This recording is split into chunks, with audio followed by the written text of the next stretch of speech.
আসসালামু আলাইকুম। আমরা সবাই টাকার পিছে ঘুরি।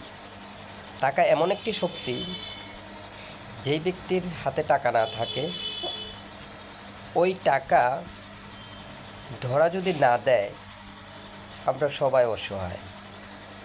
তাই অন্যের গীবত না গেয়ে নিজে কি করব, এই চিন্তা চেতনা নিয়ে আমরা যদি সবাই কাজ করি, টাকা অবশ্যই আসবে। টাকা প্রতিটি মানুষের প্রয়োজন, আর টাকা না থাকলে আমরা প্রতিটি মানুষ অসহায় হয়ে যাই, মন ভেঙে যায়, কিছুই করতে পারি না, শুধু একমাত্র টাকার জন্য। তাই টাকার জন্য সঠিক পরিকল্পনা করে যে কোনো ছোটোখাটো ব্যবসা হোক, যেইভাবে হোক, উপার্জন করা উচিত। আমরা সুন্দর থাকতে পারবো টাকা থাকলে।